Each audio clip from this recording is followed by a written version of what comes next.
Hello, guys. It's Christian here, and you're listening to the DIVEBOMB IndyCar Podcast.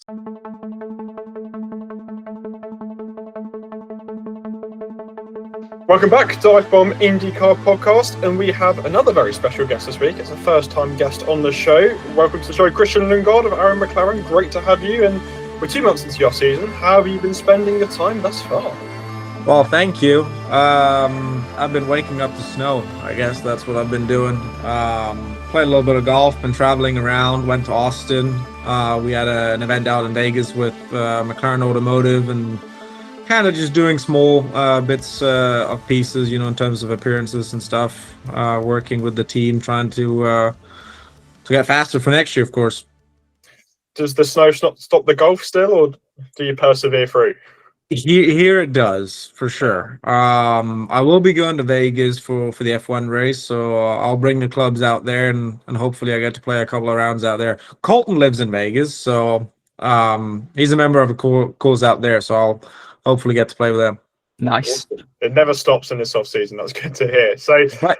Looking back on 2025, obviously the first year for you at Aaron McLaren, just your general reflections on the year. Now you've had a couple of months to sit down and have a think about the course of the season. Yeah, at the end of the day, I don't really think my opinion has really changed on the season in general. I thought we had a good year. I don't think there's any doubt about that. Obviously, it would have been nice to get a few better results in terms of the championship standings and potentially a win or whatnot. But at the end of the day, I just feel like we had such a good year from the get-go. Changed teams first race of the season. We're leading half of the race. Yes, we're on the wrong strategy. But at the end of the day, I feel like we had a good year, and I don't think anyone can take that away from us. And I think it's a good springboard for us going into 2026 in terms of momentum, regardless of how the season ended. And we had a good running in Milwaukee and even in Nashville, qualifying third. So I feel like going into 26 we'll be very, very well prepared. And what sort of expectations did you kind of come into the year with? And I guess the way it panned out, how did that compare to what you expected at the start of 2025? Ultimately, my only goal for the year was to be as competitive as possible every single event. And I didn't really have a goal of, okay, this weekend we're strong. We need to have a top three or whatever, right? I approached the season with, I don't want to take my time getting up to speed with the team. I want to be competitive from the get-go, but I'm not going to be just judgmental depending on whatever the result is on paper. If we had a fantastic weekend, we had pace, we might have had an unfortunate yellow or whatnot that changed the outcome of the race. I'm not going to be disappointed if we had pace and that we were competitive. And I think for probably 90 to 95% of the season, we were in that bracket. So I don't have much to be disappointed with, I would say. And obviously the first time you've switched teams in your IndyCar career. So what were the biggest changes you kind of observed going from RLL to Aaron McLaren? I mean, ultimately, both organizations are very professional. It's a good group of people, either place, in all honesty. What's interesting about IndyCar is mechanics are all over the place. Mechanics that I've worked with in the past have pretty much been to every team, and the same at Aaron McLaren. And things, are always changing. And what I always find funny is, I've changed and I see people that I've worked with in the past throughout the 3 years at Rahal that are now there, and vice versa, right? So I think there is a different certain of professionalism of Aaron McLaren. We have the connection to the F1 team. We have, I'd say, much more people in the engineering department that obviously makes the car faster.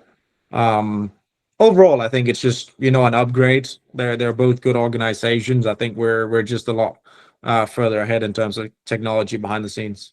And you mentioned the link there is to the F1 team. What sort of link do you have? What is that relationship kind of like? Obviously it is a fine line because there's very limited things that we can do with the F1 team. One, because we can go into a bracket that hurts the F1 team in terms of the cost gap, which we obviously have no interest in doing. we have a few people that are based in the UK at the factory that is basically just designated to the IndyCar team. And of course we have data floating around that obviously helps us, vice versa. So it is using the people and helping each other as much as we can. And looking back at those couple of years you had at RLL, and obviously you sort of really led that team results-wise, especially obviously that win you claimed in Toronto. So what lessons did you really learn in those early years of your IndyCar career, which you really translated to hit the ground running at Aaron McLaren? Experience, first of all. I think, coming into IndyCar, I did my debut in 2021 at the India Road Course. And ultimately, my first thought was, this is easy. I showed up, never been to the track before. We qualified fourth, the closest top four in history at the time. And I was like, okay, this is going to be easy, right? Turns out that wasn't the case. I got outsmarted, but that's okay. But throughout the entire 3 years, I just feel like I gained so much experience of understanding how the races really pan out. Yes, there is understanding how to set the car up in terms of a fuel save versus a full push race. Is it a 3 or a 2 stop? There's differences in car balance and setup for those different types of scenarios. And obviously in 2025, we've seen Alex, dominate. And I think that's only helped now that you understand that you need to raise the bar every year. Not that you didn't understand that prior, but I think the standard that the 10 car set is we just need to work harder. We need to be smarter. And that's kind of the evolution that I've had throughout those 3 years. But, it's a new package. You're with a new group of people and a new car, new team, new engine manufacturer. So I feel like we did a good job throughout this year. Obviously, still more to come. That race in Indianapolis in 2021 is always that really amazes me when you say you qualified fourth. So in that race, firstly, how does it come about? Because you were still racing full time in F2. Then after that race, did you kind of think, well, IndyCar probably is my future, or were you still fairly open minded at that point? I don't think a lot of people really know this, but it was a very, very short and very quick process. Yes, I was still racing in F2. I remember I signed my IndyCar contract in Sochi of that year. I was contacted by Mia Sharisman, who ran the Alpine F1 Academy at the time, and a guy named Rick Gorn that I still work with to this date. They had a conversation about an IndyCar test that came up through Ray Hall at Barber in the end of July that year, and the race was in August. So I did the test, which also kind of came together real fast, and I did the test, and on that very same day, they asked if I wanted to do the race at Indy. Obviously, I said yes, because I said, well, what do I have to lose at this point, right? I get to drive a new car, it doesn't work out, then we figure out another solution. I did the race. Obviously, we were very competitive on pace. The entire team had food poisoning on race day, which also hence why the result wasn't as great. Didn't really get much sleep. And then after that, it was kind of like, okay, we have basically two options.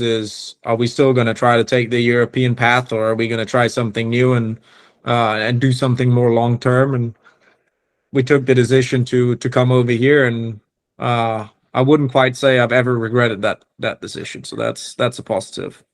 And what would you say is the big appeal about racing in the States, and specifically, I guess, racing in IndyCar? Why was that something you really wanted to do? Ultimately, because I got that taste of that one race in 2021, it reminded me of what I fell in love with in the sport, in go-karts, is everybody has a chance, and it's raw racing. And I think it's the best way to explain it, because we drive on 3 different types of tracks. Everybody, even though that the 10 car has had such a dominant year, ultimately everybody has a chance in terms of strategy, because there is so much going on, right? And I think the Brazil race this weekend in F1 was the most interesting and exciting F1 race I've seen in a decade. And I'm not kidding, because so much was going on. You had no clue who was on what strategy and why people were pitting at times. And I think that is what IndyCar has at every single race. And there's this form of unpredictability that no one really can foresee what's going to happen. And that just reminded me of go-karts in a sense of what I fell in love with in the sport and enjoyed driving. The cars are fun to drive. nowadays they're too heavy. Obviously, we have a new car coming in the future, so um, I'm just happy because I get to enjoy what I fell in love with versus having to manage tires and just drive slow for no reason, right? And we've seen a lot of drivers coming over from F2. We've even seen Dennis coming over and racing in Indy next, first off. So do you think the perception's kind of changing in terms of Europe, how they're viewing IndyCar? And is it something that is really becoming a bigger appeal, I guess? Absolutely. And I think a lot of it comes down to one, the financials of racing in F3 and F2 nowadays, and even getting into F1. You're kind of running out of options after you've been in F2. I can name a number of drivers that have done multiple years in F2 or even in F3 that kind of just runs out of options. Where are they going to go now? And IndyCar is a great option after that, because it is still a step up, and I feel like you kind of relearn all the fundamentals of racing, and it is at such a high level. Don't get me wrong, there's plenty of things that we can improve on, and I think we are doing that. The transition that I've seen since I joined IndyCar to where we are now, we've improved massively in terms of getting sponsorship, getting viewership, getting new fans to the series. And the only downside we really have is the time zone. When we race in comparison to Europe, even for my family, it's always difficult to watch. It's a Sunday night, and we're kind of midday, and everybody has to go to bed and go to work the next day. So that's kind of the demons that we're battling at the moment. But I think from a European driver's perspective, it is kind of an awesome step to go to, because you'll learn so much of racing. And one thing I found really interesting when you moved over to McLaren is you kind of said you just had no interest in moving back to the Formula One side of things. You obviously see Pato do his reserve duty roles after the IndyCar season. So why do you have that mentality of F1 isn't an option for you anymore, especially when you sort of grew up and that ladder as part of an F1 academy? Why is IndyCar your primary focus in your career? Because I think it all depends on what your ambitions are, right? Ultimately, me growing up, all I wanted to do was race and win F1. And I think we all can agree, when I grew up 10, 15 years ago, got interested in motorsports, to where F1 is now is not the same. And I think that is kind of that transition, that where I am now in life versus where the world has transitioned into, and the sport in general. IndyCar reminds me so much more of what I fell in love with versus Formula One. So for me, it's kind of a no-brainer. And when I moved to the States, for me, it was okay, this is what I'm focused on. Obviously, when you race in F3 and F4, F4, F3, F2, the only thing you're trying to do is climb that ladder into F1. And I kind of jumped away from that. So now that's where my full focus is, and it is on IndyCar. And sure, I mean, I go to all the F1 races with McLaren, to do the Pirelli hot laps and be involved with the team, and obviously talk to the drivers. We're in a great position now with McLaren, having won the constructors 2 years in a row. Of course, that's a lot more fun than what I was used to in the past, and just being involved with all these guys and understanding how the engineers work. And obviously, I'm learning from that. I'm not going to sit here and say that I don't want to drive the car, but it's not something that I'm going to get on my knees and beg for. I've already done that. I've driven the F1 cars with Alpine, so I have the experience. Yes, if Zach calls me one day and asks me if I want to drive the championship winning car, of course I won't say no. Was IndyCar ever something you were aware of when you were growing up? Is there anything big in Denmark at all, or is it something you sort of just learn as you progress through motorsport?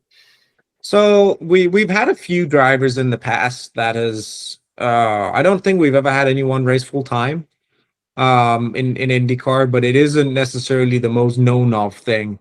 It helps a lot that we have both me and Rasmussen now, of course, in terms of media. And we are increasing. Growing up, it wasn't really something that I paid that much attention to. The Indy 500 I've pretty much always watched, not as closely as I did the later years in my career before moving here. But I feel like you just have such a different appreciation for IndyCar now than than what you did growing up. Obviously, we used to think that the Americans were nuts driving 230 miles an hour, right? And now I'm doing it myself, and I'm like, this is the coolest thing in the world. So it's funny how your perception changes.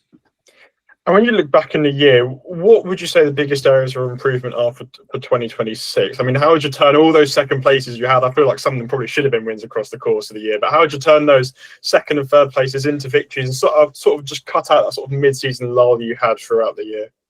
Well, we take the 10 car out of the equation. That would help. I think that would help everybody. No, it's interesting. I left Portland specifically leaving that weekend feeling like I won it, right? And I think regardless of what the paper says, whatever number that's on the trophy, I left with that mental feeling of having won that race because we did everything right. It kind of got taken away from us. We still had to recover in the race, and we did. To second, fighting for the win. We kept Alex behind, and I think that's the one part that I'm very proud of throughout that season is having an Alex that comes basically 20 seconds behind you to catch up to you, because both me and Power were on a fuel save, and he had much more fuel than we did, and he was able to show his pace, and we still kept him behind. And that's been the most dominant driver of the season. There was definitely races in the middle of the year that we lost a lot of points that we shouldn't have. Road America for one. We were so competitive. We had damage on the car from lap one. So it's tough. I think ultimately it's about getting results when they come and kind of limit the damage in weekends that aren't as good. And I know you joke about kind of taking the 10 car out, but what do you see that Palou does so well that you can maybe kind of emulate, or I guess just generally, how do you go about closing that gap to him? I wish I knew. I think everybody wishes that they kind of knew. The one thing that they're just very good at is executing, right? Is the fact that he won thermal, the fact that he wins the 500 at the end of the day, in my opinion, Marcus kind of gave that to him, right? Because you couldn't pass at all, and Alex had no chance if Marcus would have just stayed in line with the two cars in front that was back markers, because Alex wouldn't have been able to pass in the train. So I like Marcus. We're very good friends, and I think this one is the one that's going to haunt him for a while. But he was able to execute and turn these races into race wins. That I feel like we had a bunch of those as well, but for second and third. Like Laguna, we should not have finished on the podium. The car was not good enough to be in that position, and we started the weekend basically like 17th in practice, and I've never been more frustrated, and we end up second in that race. How? I have no idea. So like those races are the ones that we need to have much more of, and whenever we have pace like Road America, basically like St. Louis, we need to get the results out of the car.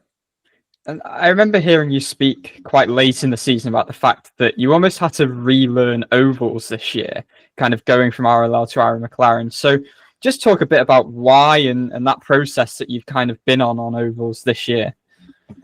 Yeah, it is true. I feel like everything that's been in my toolbox is basically needed to be relearned. All your references, because the cars behave so differently. In my opinion, it has nothing to do with engine manufacturers or whatsoever. It's purely just how the car handles in terms of setup, aerodynamics, etc. The cars are just so different. I don't know if it's because the car is just so much faster that it feels like it feels different, but just everything had to be relearned. And I think the team's done a great job, educating me in that sense. And I feel like I've missed that in the past 3 years. I feel like I've just been let on my own, just kind of go figure it out, versus this is what you really need to do. And I think for me, Tony has been a great asset in that sense, helping me out whenever I've had a question, or even if I haven't had a question, he's pulled me aside and said, you need to go figure this out. And it might be harsher in the moment. And I think the people that know Tony knows that he's not afraid of speaking. And in my opinion, it's been very nice, even though that at times it's been a little bit of a burden in the moment. And I guess latching off of that, I know ovals have kind of been a big question mark people have had around you, but how complete do you kind of personally feel as a driver now? Obviously, I guess 4 years into your full-time IndyCar career, I guess, do you feel ready to contend for a title, for instance, if that opportunity arose? Yeah, I feel like I will always be right. I'm not here to finish second or fifth like we did this year. And I think if I just look at the momentum and the things that me and the entire 7 crew were doing different the second half of the year versus the beginning of the year on ovals, we have a much better understanding of what I need, what I want, how to handle things, how to work around issues versus kind of going down a path that's unknown. And I think, at the end of the year, that was what 2025 was for, even though that it wasn't, because that's not what my personal goal was. I feel like we learned so much throughout the year, and we put it to good use at the end of the year. We had a great showing in Milwaukee. I'm excited to have a doubleheader there this year, and obviously we're much faster in Nashville. We qualified first and third with Pato. We unfortunately had a technical issue that kind of put us out of the championship hunt for third, but also the race results. So leaving that momentum at the end of the year, knowing that our first race will be a new race next year in Phoenix, and then the second oval we have is the 500, where this year that was the first one. So coming into a new team and having to drive the 500 as the first oval race is kind of, it hasn't been a great streak of oval performances, and this is the first one. So I feel a lot more complete in that sense, and everybody on the 7 crew feels the same way.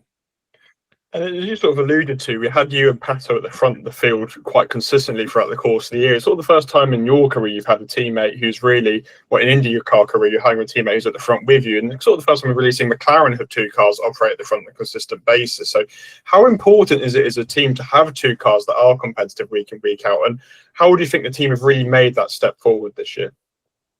Yeah, I would like to think that I've contributed, at least. But no, one thing I find great between Pato and I, and even with Nolan, is we have a wonderful relationship between the 3 of us. As late of this morning, I've spoken to Pato. I spoke to him yesterday. And I enjoy those times that we spend with the F1 team, where we go to the US based races, and the 3 of us just gets to hang out. We don't have to necessarily do much. We basically have 45 minutes of work a day, and the rest of it we just hang out, and we don't have to, talk to engineers and kind of be selfish against each other, as we would normally be on a race weekend, right? Because we're still trying to compete against each other. We've been able to help a lot each other throughout the year. And I think the big difference that I've seen that you mentioned this year has been, whenever I've had a struggle of a weekend, Pato's picked up the pieces, and vice versa. Whenever Pato has struggled, I picked up the pieces. And I think from a team's perspective, that's what they've been looking for. And, I'm happy to have contributed in that sense. And I know Zach's been happy with that. And obviously we're moving forward, and we want to be even better in 26, and I think we can be. I think we're looking at having 2 cars in the top 3 in the championship, and having 3 cars to fight in May. And I guess for you as a driver, as a competitor, how do you respond to that sort of competition from a teammate? How do you, I guess, turn that into a positive rather than letting it be a negative? Well, ultimately, I think I will always look at it as a positive. That's always the mentality that I've had, is, I know, and I said that before even joining the team, as soon as the whole thing was announced, was, I'm not here to take Pato's place. I'm here to help him, help me, so we can help each other to move forward and help the team. And I was not stepping into a position where, hey, I'm going to come take your ship from you. I'm here to help you steer this one forward. And I think we've, in a sense, actually succeeded with that a lot more than I anticipated. And of course, I think it's very difficult in the moment to see those perspectives throughout a year when he's having a better weekend than me, or vice versa. Like in the GP this year, I knew that was one of my most my best performing track in a sense statistically, and one of the tracks that I've had the most pace at, and he ends up on the podium, and we have a shocker of a weekend on the 7 car. Yes, I was very frustrated that weekend, but I was very happy he picked up the pieces, because that's what we're here to do. I would actually say the only real race where I thought I was thinking about, I just want to beat him in this one, is the last race of the season, because it doesn't matter up until then if we're second, third, or second and 10th in the championship. It's kind of already decided that at that point. So I think it's a really good chemistry that we have between the three of us. Looking into next year, we've got new races in Phoenix, Arlington, Markham. We've got next year race in Milwaukee. We've got a day night race in Nashville after the World Cup. Maybe Denmark might win, and you'll have a good day. If we win that, I think we have a great day. Well, would you paint your car in the Danish flag colours if you win? Or get a Danish helmet, maybe. I mean, I could probably do something creative. Yes. Well, we'll see what happens there. But anything next season you're particularly looking forward to race-wise? Anything that you're looking at the initial calendar thinking that's going to be cool? I'm looking forward for the 500 for a different reason next year, I would say. There's many different reasons. One of them is obviously we have a season under our belts with the team, and I think we're in much better shape. Understanding we're just further ahead than we were going into this year. It will be my mom's birthday on race day, so it's going to be a very interesting day. I feel like, but obviously you'll be racing for a different reason. You're gonna go out and race freely, and do what you just do best, because you want to make your parents proud. Obviously, I want to make mom proud on her birthday. So, in terms of helmets, I will be doing something creative for next year, especially for the 500. So yeah. This is a question which almost offends drivers, but I do want to ask it anyway. There's a lot of talk in recent weeks about playoff formats in motorsport, and it's something that's gradually increasing in IndyCar discussion. So is it something you'd ever welcome or accommodate in IndyCar? The only reason why I would say no is because I find it always very confusing. If we just talk about the NASCAR playoff system, at the end of the day, they have a regular season championship, and then they have a playoff system at the end of it, where it's always very confusing to understand why specifically those 4 cars or 8 cars that are in the playoffs are always the cars that are in the top 8 anyway. Like when you see the playoff, I find it very suspicious that they're always the cars that are there anyway. So in my opinion, I don't necessarily think you need it, and I'm not sure how that would work for us with ovals, with street races, with road courses. I feel like a lot of drivers would be doing something they shouldn't do on ovals, to get a result. I think the consequence is a lot higher for us than it is for NASCAR on ovals, if something goes wrong, of course. And street courses, I think it's just very difficult because there is such a big difference in teams on street courses specifically. Someone's going to get totally hosed on one of those weekends. And yeah, I don't think we need to do that specifically. It's only right. We had a bit of pickleball conversation. So was it something you sort of picked up when you came to America, or was it something you had a background in when you were at home, or what's the backstory to that? Yeah, me and Rasmussen started kind of playing, just the two of us, and then it became a bigger group. I did not play one single time the entire year as the season was on, because I did not have time to be injured. Of course, it's the wrong way to think anyway, but knowing the Arrow McLaren history of drivers getting injured, I was not going to join that. And I'm sure Tony and Zach appreciates that. So once the season was over, I picked it up again, and I played a few times. I played this week. played last week. But I will still say that golf will be highest on my priority list. But it is nice to kind of have that one day in the off season where you work out in the morning, then you go out and play golf, and you play pickleball in the evening. It's a great day. That sounds like an awesome day. So who would you say is the best pickleball player in the paddock, and who's the worst? So, I haven't played with that many, actually. I know Stingray is really good. Okay. He's kind of like low key really good. Rasmussen is good. Jack Harvey is really good. I don't know why. I have a feeling that Callum isn't very good. I've never played with Callum. I was just with him half an hour ago. So, have you ever played with Louis? Because he says he's not. He says he doesn't take it very seriously. But well, I don't think Louis takes many things serious other than racing. He said that I think Rasmussen was pissed off at playing with him because Rasmussen takes it seriously apparently. Oh yeah. And Louis doesn't, and yeah, that led to some. Don't know whether friction's the right word, but yeah. No, I mean it's. Don't get me wrong. It's like playing tennis, right? Like you don't want to play tennis with anyone that can't get it over the net or get it to stay within the court, right? Like you want to at least be able to get a game going, right? So I definitely understand Christian's perspective from that because like pickleball, we do get competitive because we do change teams and et cetera, and we kind of make a night out of it where we do kind of compete for who has the most wins with whoever we play with. And I mean we can hit the ball, so that's nice. That's good. Are there any other kind of sports that you follow or like any teams that you follow? I mean, I go to most of the Pacers games. I'm still yet to actually go to a Colts game, which is a little depressing with how well they're playing this year. I feel left out now.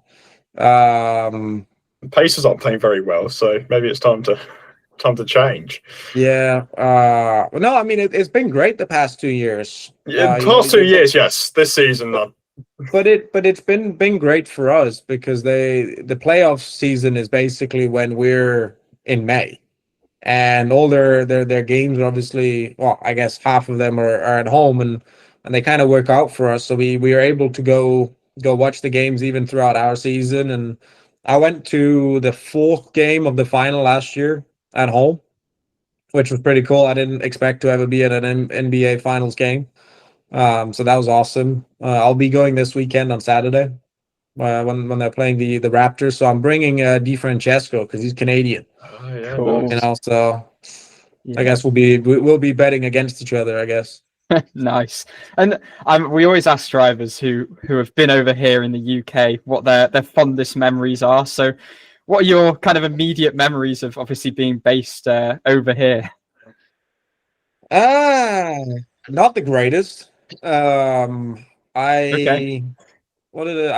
lived in Oxford for 2 years, 2020 and 21. Okay. I shared a flat with Victor Martins, and we had Caio Collet and Oscar Piastri just below us. You got very IndyCar centric household there. But it's crazy because we're all kind of coming together, and obviously I had the guy from the heating company here this morning to try to fix my heating, and he knew David Malukas. Oh wow. And he knew Maria Kofer, who's obviously Rasmussen's girlfriend, because he has some sort of sprint car history. And then I was telling him that Dev lived next door, and he was like, "Oh, it's a little racing community here, huh?" Yeah, he was asking me why I was here, in the States, and I was like, "Well, funnily enough, we've all raced against each other abroad, and now we've all kind of ended up here, and it's just how the racing world works, I guess." Any fun stories from living together with that lot? Not really, because at the end of the day, we were racing the same sort of series as at the time, but we race for different teams, so we never really traveled together. We're always like, I would be home, then I would leave. Victor came home, and the same for Caio and Oscar, because they didn't race the same series at the time. But it's just funny how we've all kind of reunited in a sense. One thing I like to ask Indianapolis-based drivers is have you had any really random sightings in and around Indianapolis, a strange place where you've been spotted where you never expected to be spotted or something like along those lines? Well, that wasn't in Indy. That was it. That was if it's elsewhere, it's elsewhere. Yeah, Tell us about it. It was even more random. It was in Dallas Airport. I was walking through and someone stopped me and he asked me if I was me, and I was like, yeah. And I thought it was very weird. Not necessarily weird in that sense, but just like odd, like I didn't expect that. No, because I was out watching my girlfriend play a golf tournament, and I was flying back home, and I had a stopover in Dallas, and it wasn't really, it wasn't the thing that was on my mind because it was this off season. So I was like, yeah, the racing season's done. You're just not in that mindset anymore. So I thought it was a very odd sighting at that time, but it happens, I guess. You come from a family of racing drivers. Your dad was a racing driver. Your brother was. Are you the best officially in your mind? Well, I'm the only one left. Well, that'd be pretty good going if you're still racing at this point. Yeah. So I know my dad doesn't miss racing, but I don't totally believe him. He is a team principal for a Danish racing team. So he obviously is still involved in the sport quite heavily. And my older brother, who, in my opinion, on a good day between the two of us, would beat me. Now, probably not so much, but at least back then he is also 3 years older than me. So, I can play the experience card and all of that stuff. But no, I think he's one of the more underrated drivers that didn't really make it. Unfortunately, in our situation, I won the European Championship in go-karts the year that he moved out of karts. So I kind of got opportunities that he never got because of that. And it just kind of worked out in my favor. And it is obviously tough. And, I love spending time with my brother. We're going on a training camp, just the two of us, in December. So I'll fly home for Christmas in the beginning of December. And I'm home for 5 days before we leave for a week. And then we get home just before Christmas. But back then we didn't used to communicate at all. We hated each other, because we were both racing and we both wanted to be the best. And, at the end of the day, I also feel like I'm living his dream now, so it is tough. And I feel like we've gotten to a point now where we appreciate each other and what each other does. Whereabouts are you doing your training camp? We're actually going to like a full on physical training camp in Spain, at Club La Santa. Okay. Which I'd been at before with the Danish Motorsports Federation when I was younger. All the kind of young drivers that they were supporting, we were sent out for a training camp out there. Tom Christensen goes there a lot, so it's a great facility. It's the way that I like to explain it to at least the Americans is it's basically a college campus just for a vacation in a sense, because they have all the training facilities, so you basically just go there and do whatever you want. And final question, we like to ask any IndyCar driver we get on for 2 songs to add to a Spotify playlist that we are running. So what 2 songs would you like to suggest? All right, we'll go Crazy Train with Ozzy Osbourne. Okay. And So Good with B.O.B. Nice. That's decisive. It usually takes people loads of time to think, so well done. Well, those are kind of the songs that are kind of on rotation right now. So nice. Good stuff. Cool. Excellent. Thanks, Christian. That's all we've got for you. Enjoy the rest of your off season. Enjoy your golfing, pickleball, whatever it is. Your I'll training try. Camp. Oh, you sound like you got plenty on. So I won't take up too much of your time. The only thing I really need to figure out is my heating. Yes. That's it. Yeah. Good luck with that. I mean, hopefully you get it sorted soon for your sake. But enjoy your off season, and hopefully we'll see you have a good year in 2026. I appreciate it, guys.